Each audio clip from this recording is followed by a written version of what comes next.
Salut, c'est Richard, c'est le RG Podcast Minimalisme. Comment ça va vendredi qu'on est aujourd'hui? Bon, j'abandonne parce que, enfin non, je t'explique pourquoi je dis ça. C'est que je viens de refaire, je viens de passer au moins 20 minutes à reprendre mon démarrage de 2 petites minutes comme ça, parce que j'ai mon voisin qui a décidé, qui joue il était déjà apparu comme ça dans le démarrage de mes épisodes de podcast. Et il aime bien jouer de la scie circulaire, c'est son truc. Puis de temps en temps, il aime taper comme ça avec son marteau. Et enfin voilà, c'est un homme orchestre. J'adore cette personne, je lui dédicace cet épisode. Et bah écoute, désolé pour le bruit si ça redémarre, mais moi, faut que je le fasse, quoi. Parce qu'on est vendredi, que j'ai envie de sortir un épisode, que j'ai des trucs à te dire et que bah, tant pis pour le bruit. Et puis voilà, tu m'en voudras pas. Et puis bah, moi, je vais essayer aussi de me concentrer parce que c'est loin d'être facile, mais c'est un exercice. On va dire que c'est un nouvel exercice. Discuter quand t'as du brouhaha autour.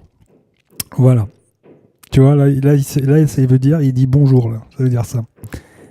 D'accord, ok. Ouais. Bah, là, il revient, mais dans 2 secondes. Euh, Aujourd'hui, je voulais te demander comment ça allait, parce que je m'aperçois qu'en 90 épisodes, je te demande jamais de tes nouvelles. Alors, même si tu me réponds pas, même si c'est pas, même si c'est pas évident de le faire, parce que j'ai bien conscience que je fais un monologue, c'est toujours sympa hein, de demander des nouvelles des uns et des autres. Et puis, je tenais à te remercier, à vous remercier de façon globale, parce que j'ai eu pas mal de retours concernant le dernier épisode sur le jeûne, positifs, avec des questions, etc., par mail et autres. Et j'ai trouvé, c'était hyper bénéfique pour tout le monde, j'ai l'impression. La vidéo a eu aussi son effet. Moi, pour ma part, c'est la première fois que je faisais une vidéo comme ça, avec une série bien limitée, et puis journalière comme ça. Bon, problème de la vidéo, c'est que faut poser le pied, faut mettre la caméra, faut mettre l'angle, faut essayer d'être... faut trouver le moment, puis surtout la lumière. Enfin voilà, c'est très très compliqué de le faire. Enfin pour moi, hein, parce que j'ai pas l'habitude. Et puis, il n'y a pas un truc comme ça spontané où tu prends ton micro et tu y vas, quoi. Tu es là, tu discutes et puis tu vois ce qu'il en sort. Donc, c'est un peu plus compliqué. Moi, je préfère carrément l'audio, hein, que ce soit le podcast ou autre. Mais dans son ensemble, parce qu'effectivement, qu'il soit 2 heures du mat ou n'importe quand dans la journée, n'importe quel endroit, tu le fais, t'envoies le son, le cas de le dire, et puis voilà, puis tu parles. Donc voilà, je suis beaucoup plus confortable là-dessus, et ça m'amène, je trouve qu'il y a pas mal de choses encore à faire dans le podcast, et puis sur la partie audio, puis toi, ça te permet aussi de continuer d'avoir ton activité, de faire des choses en parallèle. Bref, on n'est pas coincé comme ça avec un format, donc... Mais voilà, encore une fois, grand merci parce que bon retour. Et puis un bon retour qui m'a permis de réfléchir déjà à ce qui me trottait dans la tête, à savoir que, comme tu le sais, moi j'ai ma page www.rgminimalisme.cloud, donc minimalisme sans E, à l'anglaise, où je te propose des compléments par rapport à, pas des compléments alimentaires, hein, mais des compléments autour du minimalisme. Et puis surtout une page dédiée à l'atelier où je te propose des formations avec des méthodes simples de minimalisme sur des thèmes divers et variés, mais essentiellement quand même pour recentrer le truc sur l'organisation, sur l'optimisation, et puis sur un sujet qui, je vais pas dire que je suis un expert, mais j'ai une bonne expertise dans le sens où pendant une quinzaine d'années, j'ai quand même fait de la coordination de travaux, donc ça veut dire gérer des aléas, gérer des problèmes, trouver des solutions, gérer des équipes, faire du management, etc. Donc ça t'amène comme ça à avoir une réflexion Bon, bah, technique, mais aussi réflexion un peu de vie. Et c'est là-dessus où moi je m'éclate et que bah, ça me permet d'avoir cette expertise, d'avoir ce recul. Et c'est toujours plus facile d'avoir du recul pour les autres que pour soi. Et c'est pour ça que je me suis dit, tiens, ça serait bien d'y intégrer, par rapport aux formations figées, des ateliers de sessions d'une heure ou de 3 heures pour effectivement proposer, alors c'est des personnes, c'est un nombre limité, parce que je ne peux pas le faire voilà, tout le temps, à n'importe quel moment. Et puis en plus, il faut être frais et dispo, donc moi je préfère me limiter à quelques personnes qui sont intéressées. Et ça permettra, même en l'espace d'une heure, de pouvoir, avec une préparation au préalable, bah, de trouver des solutions sur ton quotidien de façon globale. Alors ça peut être sur le minimalisme, mais ça peut être aussi autour de toi, de ta maison, de ce que tu as envie d'entreprendre et autres. Forme de coaching, si tu veux le prendre comme ça, mais c'est c'est le ressenti entre ce que tu écoutes de mon contenu podcast et ce que moi je peux t'apporter de façon générale. Voilà pour la petite promo, mais je trouvais ça intéressant de le faire parce que des fois il y a des réponses. Moi je m'imagine poser, avoir des moyens simples, mais des fois c'est bien d'avoir une petite personne qui t'accompagne ou du moins poser des questions vraiment très sommaires et puis avoir la réponse immédiate. Des fois on n'y pense pas et je pense que ça permettra de vraiment d'avancer, de faire avancer les choses te concernant sur des thèmes divers et variés, quoi. J'ai une définition, alors j'en ai plusieurs, des définitions sur le minimalisme. Pour moi, le minimalisme, une des définitions, ça serait l'art de se foutre en dehors des clous, quoi. Grosso modo, ça serait l'art de sauver comme ça du troupeau ou de la meute. Ça dépend comment tu vois les choses. Mais pas de se dire que voilà, le chemin, c'est pour tout le monde le même. C'est comme ça que ça doit être. Et puis si c'est pas bon, si tu sors, bah t'es montré du doigt. Si t'es montré du doigt, faut que tu aies un peu toi ton analyse, ta façon de voir les choses et justement de te dire mais moi je sais ce que je fais, je sais pourquoi je prends tel et tel chemin. Donc le minimalisme, et c'est souvent ça et je le dis dans ma page de présentation, c'est d'aller droit au but dans ce sens-là parce que des fois tu t'aperçois que voilà tu prends la file d'attente qui est vraiment pas la bonne solution. Par contre, on parle de minimalisme, on parle souvent des objets. C'est vrai que c'est quelque chose qui revient, c'est vrai que quand tu veux, t'expliques c'est quoi le mouvement minimalisme, l'art, etc. Tout de suite, tu commences par les objets, ce qui est normal parce que voilà, ça permet de visualiser les choses, se comprendre l'environnement, ce que tu veux mettre en place dans ta vie et autres. Donc, on parle des objets. Maintenant, les objets, il faudrait qu'ils soient remis à leur place. Alors, remis à leur place, c'est dans les deux sens du terme, quoi. Parce que, pardon, un objet, ça devrait jamais compenser un état d'esprit. Et le problème, il est là, c'est que souvent, on compense par un objet. Un problème affectif, on va dépenser son argent dans des fringues, etc., ou on va s'acheter un gâteau pour compenser, donc après, mais on va décliner les choses en compensant une réaction avec un objet. C'est souvent le cas. On est souvent dans ce mode de fonctionnement-là. Alors les centres commerciaux et tout le marketing qui va autour, ils ont bien compris ça, comment dépenser, comment nous montrer à bien dépenser les choses, quoi. C'est, comme je te dis, limite le mouton égaré, là ils savent te recadrer. Ce qui est un peu logique, c'est que si tu y vas constamment dans ces centres commerciaux, tu seras tenté d'acheter au bout d'un moment. C'est normal. Je veux dire, le gars qui est en période de sevrage et tu l'invites dans les bars à droite et à gauche, au bout d'un moment, il va craquer. C'est pas humain de faire des choses comme ça. Donc tu peux te limiter à aller dans les centres commerciaux. Tu peux te dire, moi, c'est pas mon truc, en plus c'est long, ça me fatigue, j'ai pas le temps, voilà, c'est un peu ce truc-là. Bon, ça c'est une chose. Par contre, ce qui en est une autre un peu plus compliquée, c'est surtout la déclinaison des objets, c'est les supermarchés. Pour moi, les supermarchés, c'est le pire endroit pour aller faire ses courses.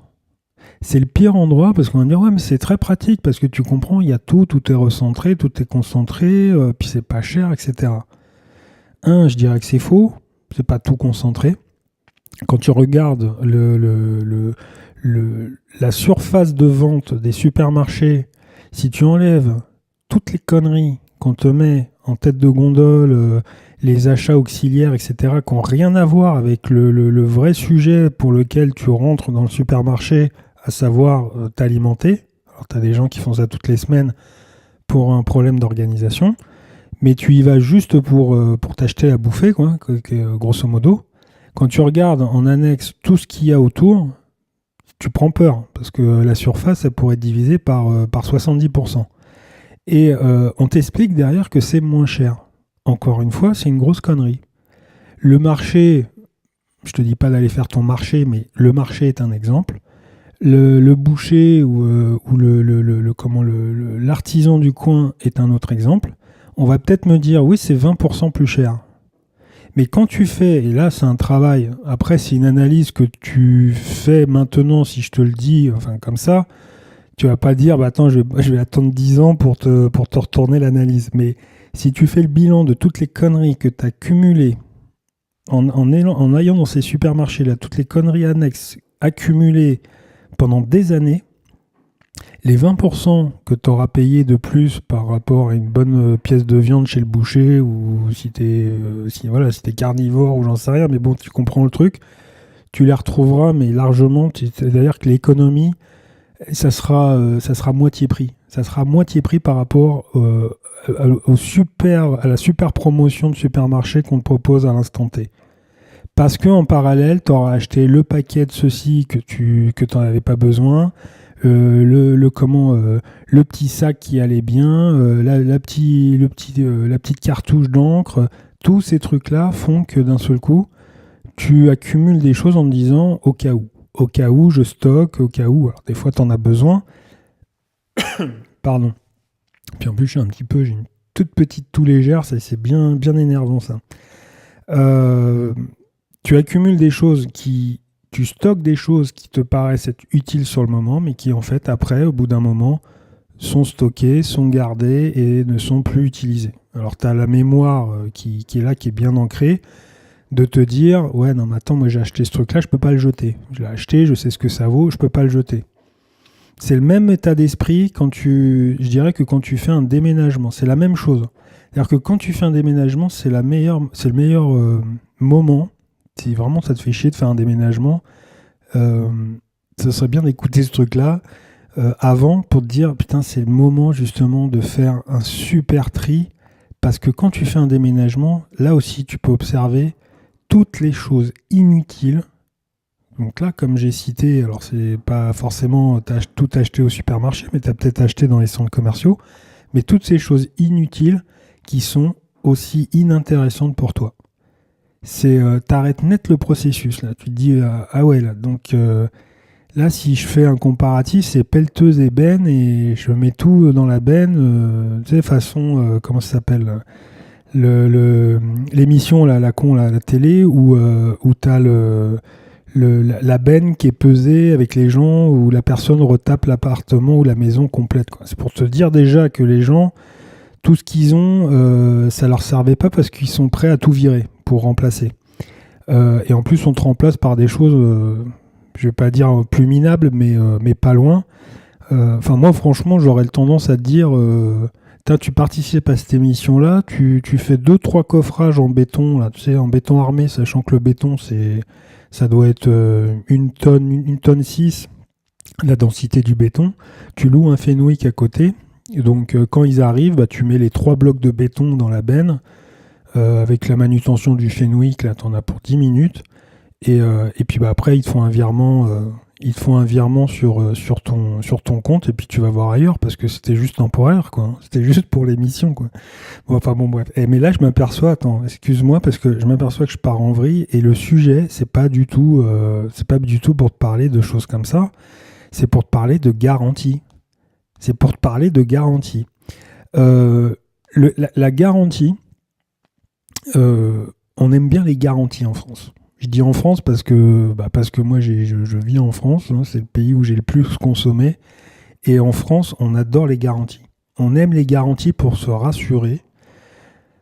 On aime, alors on a besoin de garanties. C'est vrai que quand on fait un achat important, c'est toujours bien de s'assurer. Moi, voilà, si tu avais 3 assurances à avoir, 3 garanties à avoir, ça serait ta garantie d'assurance santé en prioritaire. Voilà, avoir un super truc blindé, mutuel, tout ce qui va bien, etc. Après, éventuellement, ton véhicule, parce que c'est un achat à crédit en général, et puis ta maison, quoi. Donc, c'est ces 3 trucs-là. Le truc, donc il y a des garanties hein, qui existent parce que elles sont obligatoires justement, sinon tu peux pas, sinon tu peux pas rouler, tu peux pas faire ton crédit IMO ou quoi, mais ça serait les 3 seules garanties, moi, qui seraient prioritaires dans tout ce que tu entreprends. Le problème, c'est que tu t'aperçois que tu as une garantie, tu en as 2, puis tu en as 20, et puis tu te retrouves avec 200 garanties. 200 garanties, elles sont utilisées comme l'assurance de ta carte bleue, tu vois. La carte bleue, c'est-à-dire extrêmement rarement. Tu sais que ta carte bleue, tu payes une cotisation, pour certains, tu en as d'autres c'est complètement gratuit, mais on va dire la majorité des banques fixes, tu payes 10 balles par an d'assurance qui te servent à rien. C'est des milliards qui sont mis comme ça à disposition, qui sont utilisés et qui sont juste avalés par des assurances parce qu'on les utilise jamais ou très rarement et qu'on s'intéresse pas parce qu'on se dit non, j'ai déjà autre chose, etc. Donc on se retrouve avec des garanties sur garanties sur garanties. Et la garantie, c'est aussi c'est vraiment cet effet de au cas où. Donc je reviens un petit peu. Donc j'ai vrillé un peu, mais j'étais aussi dans cette idée-là. C'est que la garantie du au cas où. Tu sais, comme le gars qui part en voyage, le backpacker qui part en voyage et qui blinde son sac de trucs inutiles comme s'il partait pour toujours. Tu te demandes, tu te dis, mais tu vas où là? C'est au cas où je me ferais piquer par un serpent. Mais gars, si tu te fais piquer par un serpent, lis un bouquin pour savoir qui t'a piqué, tu vois, mais tu vas pas te sauver en ayant... c'est pas vrai. Donc, tu te rassures, voilà, c'est vraiment le mot, tu te rassures. C'est un truc, voilà, t'as le même garantie quand tu vas bosser, c'est la même chose. Ton patron, je vous garantis ce salaire-là, je vous garantis... donc on fait un contrat, ok, d'accord. Bon, ça permet de se retourner si jamais il y a un problème, d'accord. Manque de confiance. Manque de confiance, c'est aussi le contrat d'amour, hein, contrat de mariage. Ah bah non, mais moi je voulais ça, je voulais ci. Au début on était content, maintenant on a un contrat comme ça. C'est la même chose. Donc on est forcément en train de se mettre des barrières pour éviter le risque, le manque de confiance qu'on a en soi, quelque part, par rapport à l'engagement qu'on fait et qu'on fait de façon globale. Hein, parce que là, je parle de choses très personnelles, mais c'est la même garantie quand tu achètes ta machine à laver pour moi. C'est exactement la même chose. C'est la garantie de se dire que si tu perds pied, tu auras tes 2 petits flotteurs, comme quand tu étais môme, là, au bras, avec ta petite bouée canard. Voilà. Comme ça, tu es sûr de flotter, il y aura pas de problème. La garantie, pour moi, c'est la peur. Voilà, tout simplement. Ta peur, c'est, comme je te le dis, avec le Gus qui part à l'autre bout du monde avec son sac à dos de 25 kilos, c'est au cas où. Mais il y a un truc qui est sûr, quoi. C'est que, et j'en suis certain, parce que moi-même, j'ai utilisé et j'ai fait aussi ces erreurs, c'est qu'il y a très peu de personnes qui utilisent correctement déjà leurs objets. Il y a très peu de personnes qui lisent les notices, tu vois, de manière vraiment structurée, quoi. Parce que, tu sais, des fois, tu lis la notice, alors quand elle n'est pas en chinois, hein, mais je veux dire, quand il y a vraiment une notice avec le truc, puis tu lis la fin avec les trucs du genre, est-ce que vous avez bien branché, vous avez appuyé sur on, ou tu vois le truc, puis tu te dis, non, mais ça, c'est vraiment fait pour des abrutis. Moi, je suis pas abruti, donc moi, je la suis pas, je la lis pas. Mais va jusqu'au bout du truc et tu verras qu'il y aura des choses intéressantes que tu liras une fois que la machine tombera en panne, parce que tu te dis, ah ouais, effectivement, je ne l'ai pas employé comme il m'avait demandé au départ, quoi. Et puis, le truc global de la garantie, de façon, alors sur les objets, mais de façon à tout ce que tu entreprends, c'est, je pense qu'il y a très peu de personnes qui s'intéressent vraiment à leur désir le désir de l'achat, avant l'achat, pardon. C'est vraiment ce truc que tu te... Voilà, le gars, le vendeur, t'arrive, tu sais déjà ce que tu veux. Lui, il a juste à te dire, bon bah voilà, oui, je l'ai en stock. Terminé. Ça, il y a beaucoup de gens qui se laissent bercer par quelqu'un qui va leur expliquer les choses, etc. Puis après, on dit, oh, bah, il est pas gentil parce qu'il nous a vendu quelque chose qui allait pas, quoi. Alors, il nous a mis une garantie, etc. Mais il y a déjà des garanties qui existent. Les produits sont déjà à la base, avant que le vendeur distribue les fabricants, il y a déjà des garanties construction. L'exemple, moi, que j'ai quand je parle de garantie, c'est un sportif. Tu prends un sportif, mais un vrai, un sportif de haut niveau, je veux dire, un champion de 100 mètres, par exemple. Le gars qui est champion olympique, hein, celui qui descend dessous des 10 secondes, voilà, qui est... Est-ce que tu crois que s'il commence à mettre du temps pour répondre à toutes les sollicitations de son parcours, de ce qu'il veut faire, etc., qui sort tous les soirs pour être reconnu, pour faire avancer son business, ou qui mange voilà, comme ça avec des gens pour développer ses affaires et autres, est-ce que tu crois qu'il aura la garantie de rester à son niveau longtemps ? C'est sûr que non, quoi. Alors il y aura son coach qui lui rappellera, mais il faudra qu'il tombe, il faudra qu'il s'aperçoive comme ça que voilà, ça peut pas le faire, et il prendra ça en compte. Il essaiera de comprendre les échecs, mais ça sera très rapide à faire s'il a un coach assez direct. Et puis, il reprendra son programme de champion, quoi. Parce que ce que je veux t'expliquer par là, pourquoi il me parle de sport d'un seul coup là, c'est que je pense que le truc, c'est qu'on se croit à l'abri avec les garanties. On a peur, donc on prend une garantie. On se croit... voilà, on a l'impression que voilà, on te garantit les choses, donc il n'y a plus de problème. Et puis, il y a un moment donné où il y a le problème. Ta télé, elle marche plus. En général, tu as l'accumulation d'électroménager parce que tu as tout acheté en même temps qui tombe en panne, etc. Et puis là, tu commences à dire, ah mais j'ai une garantie. Et puis tu t'aperçois que tu essayes de le mettre en action et ça bug. Alors parfois non, je te dis pas, moi je suis pas Monsieur Poisse, hein, mais tu t'aperçois que les 200 garanties là, que je te citais au départ, t'en utilises combien finalement ? Tu fais le bilan hein, de tous les objets et dis-moi combien d'articles comme ça t'as fait jouer, tu fais jouer la garantie. Moi, si tu veux, c'est toujours le même problème voilà, c'est de se dire, voilà, tout ira bien quand tout sera garanti. C'est un peu, moi je reviens sur ma vision comme ça des travaux. Saturation complète des travaux parce que les normes, c'est des garanties. C'est les garanties de faire bien son travail dans les règles de l'art, mais je veux dire par là, c'est que avant de vouloir faire des normes sur normes, etc., il faudrait faire des choses de base, quoi. Avoir des gens qui savent construire correctement, juste correctement. Non. Là, on oublie le côté correctement, on te rajoute des normes en t'expliquant que c'est pour ton bien-être, parce que tu auras une meilleure isolation, tu auras des murs beaucoup plus solides, tu auras à quel prix ? À quel prix ces garanties-là ?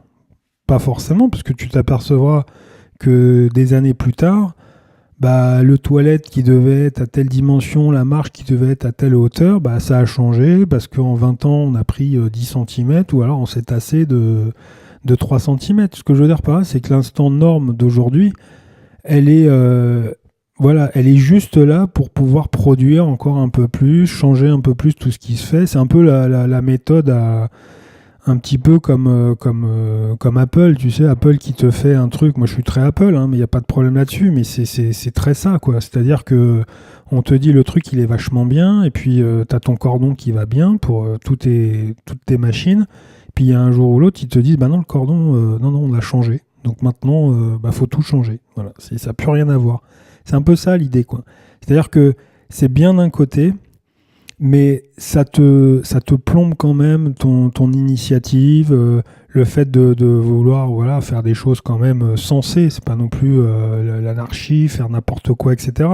Moi, il y a pas longtemps, j'étais en Asie. euh, Là, tu prends peur. T'es là, tu vois un deux roues passer, ils sont 5 sur le scooter, quoi. Et avec des mômes qui ont 2 ans, quoi, qui servent de drapeau sur le scooter. J'ai vu un gars, moi, transporter un IPN. Un IPN, ça fait 10 mètres, hein, 6 mètres pour les longueurs standards.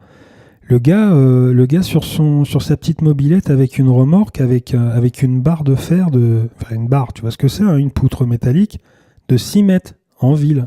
Je sais même pas comment il tournait, le gars. Bon, de là à passer à des extrêmes comme ça en disant non, mais ça craint rien, moi j'ai confiance, il faut pas exagérer. Mais je trouve que voilà, si je reviens sur le côté français, on est les champions du monde des normes, des garanties. Quand tu vois les normes européennes, on est plus qualifié avec une norme française que les normes européennes. Donc, ça joue sur toi, ça joue sur ta façon d'être, ça joue sur tes actions, sur tout ce que tu engages dans ta vie. Et quelque part, bah voilà quoi. Pour moi, ce constat, c'est t'as peur. Mais c'est beaucoup, hein, tout le monde. Moi, j'ai peur, tout le monde a peur. Je veux dire, c'est normal. C'est un instinct, hein. L'instinct de peur, c'est normal. C'est une logique à avoir. Maintenant, ce qu'il faut faire, c'est faut pas ignorer cette peur. Faut comprendre, voilà, garantie peur, ok, d'accord, mais faut la travailler. Faut la travailler, faut s'informer, faut que ça soit de mieux en mieux, faut l'apprivoiser, faut se dire que voilà, moi j'achète ce truc-là, bon bah j'en ai pour 2 ans avec. Si dans 2 ans il meurt, voilà, c'est pas grave. Faut qu'on ait pour moi, faut qu'il y ait, voilà, si tu travailles, bah forcément tu auras de meilleurs résultats, mais si tu travailles ce côté arrêter de nous foutre des garanties sur garanties ou dès que j'entreprends quelque chose, il me faut une garantie, tu auras un meilleur état d'esprit. Ça sera beaucoup mieux pour ton confort, ça sera beaucoup mieux pour tes besoins, tu seras moins anxieux, tout réfléchira dans ce sens-là. Tout ira mieux dans ce sens-là. Et alors je reviens sur le minimalisme, mais c'est vrai que quand tu tends à devenir comme ça minimaliste, tu tends à enlever toutes ces garanties.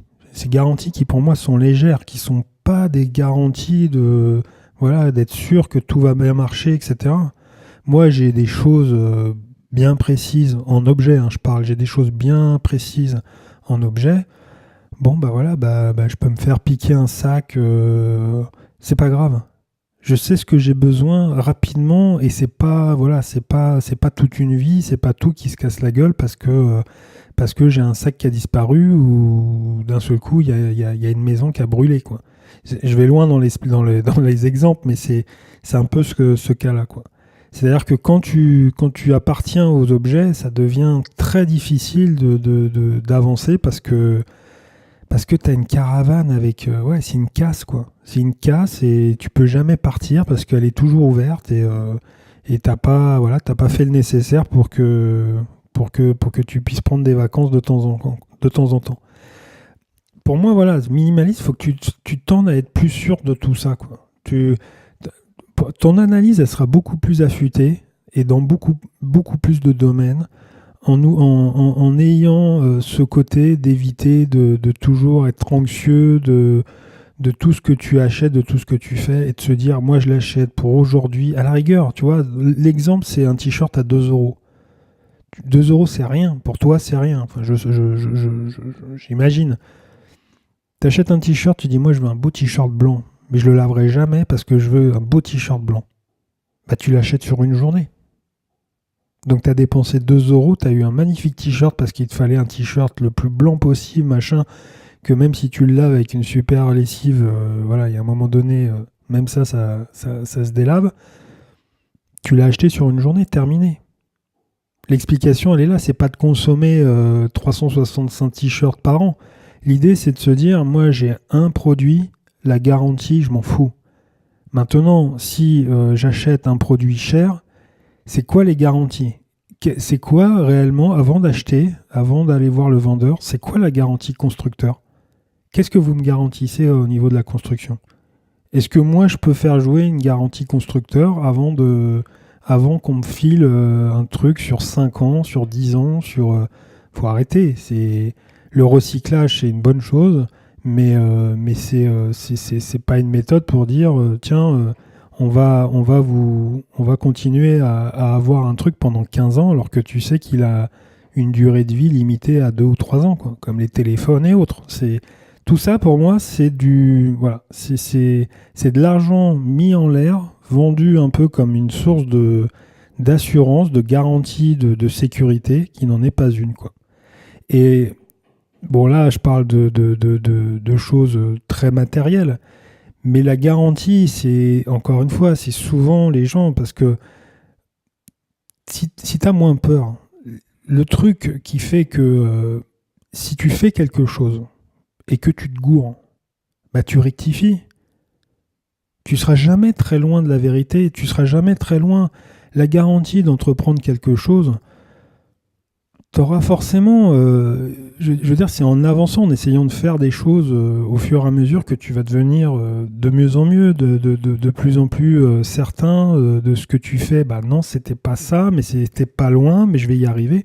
Donc tu investis sur toi. Tu mets toute ton énergie sur ça et bah voilà, t'investis sur toi, essentiellement sur ton comportement, quoi. Et si t'investis sur ton comportement, sur merde, je vais y arriver, pardon, sur l'investissement que tu fais sur toi, bah tu vas la communiquer aux autres. C'est pas plus compliqué que ça permettra à ton entourage de bénéficier vraiment de ton expérience. Donc la seule garantie, l'unique, hormis les 3 que je viens de citer, parce que la santé, je mets ça tout en haut de l'échelle, c'est d'obtenir, la seule chose importante, c'est toi, quoi. Être en pleine conscience de ses possibilités, de vouloir, voilà. Quand tu vois ceux qui veulent changer, qui veulent entreprendre, dans tous les sens du mot, hein, du terme, hein, c'est pas, l'empire, la construction, etc. C'est des petites choses que les gens, ils décident de faire parce que, voilà, j'ai décidé de me mettre à faire des gâteaux, bah voilà, fais des gâteaux, il n'y a aucun problème. Bah, à un moment, tu seras... voilà. Je pense que c'est... t'auras pas ce doute, t'auras plus ce doute. Faut plus douter, en fait. Faut plus douter. C'est le truc de se dire... voilà. Moi, le point commun de tous ceux qui entreprennent, pardon, c'est que pour moi, ils n'ont pas peur.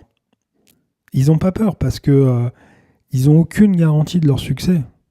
Il y en a qui réussissent, mais il y en a un paquet qui échouent. Mais je pense que même dans les échecs, il y a quand même du super bon à prendre. Il y a des choses hyper intéressantes et qui peuvent effectivement te construire. Et peut-être que cette voie-là, bah voilà, fallait faire quelques mètres et après changer et continuer à avancer. Et c'est là-dessus que les garanties, voilà, faut les stopper. Il faut arrêter de se dire... moi, j'attends vraiment de maîtriser complètement un sujet, d'avoir une super idée de vie, pardon, d'avoir tout comme il faut avant de faire quelque chose. C'est typiquement français. Et voilà, si tu veux vivre une grande aventure, mais toi, hein, t'es pas obligé de vivre un truc qui soit mondialement connu. Et bah, il faut il faut arrêter de ces garanties. Voilà. Garantie égale peur, tout simplement. Moi, n'hésite pas hein, sur la page à me faire des commentaires. J'ai difficilement discuté parce que c'était un peu compliqué, même si au micro ça s'entend pas. Voilà, l'entourage c'était pas évident pour développer ça, mais j'ai voulu quand même voilà, c'est les quelques éléments que j'avais envie de te partager un peu plus en longueur que ce que j'avais fait sur les derniers épisodes de la saison 1. N'hésite pas aussi à me mettre un petit commentaire sur iTunes. Alors je sais que c'est un petit peu compliqué de le faire parce que voilà, c'est un peu l'usine à gaz leur truc, mais c'est très utile. Pour moi, c'est assez utile pour me référencer. Et encore une fois, hein, moi si tu veux apprendre un peu plus sur le minimalisme, si tu veux... voilà, je te parlais de la session en début d'épisode, comprendre ta situation, voir un peu où est-ce que tu peux aller et comment tu peux le faire. il y a énormément. Moi, voilà, j'ai pas l'intention, on va dire, de présenter 300 formations autour d'un même thème. C'est d'avoir un peu un avis global, mais surtout d'aller droit au but, quoi, d'aller à l'essentiel. Donc voilà, donc tu as la session, sinon tu as l'atelier, hein, la semaine de 7 jours pour voir un peu, échanger un peu ton parcours. Et puis ça, ça, tu le trouves sur le 3G, le www.rgminimalist.cloud. Moi, c'est tout pour cet épisode, cette semaine. Je te souhaite un bon week-end. On se retrouve sur les réseaux, sur ma page www.rgminimalist.cloud pour la semaine prochaine pour un nouvel épisode. Et moi, je te dis encore une fois bon week-end. Salut!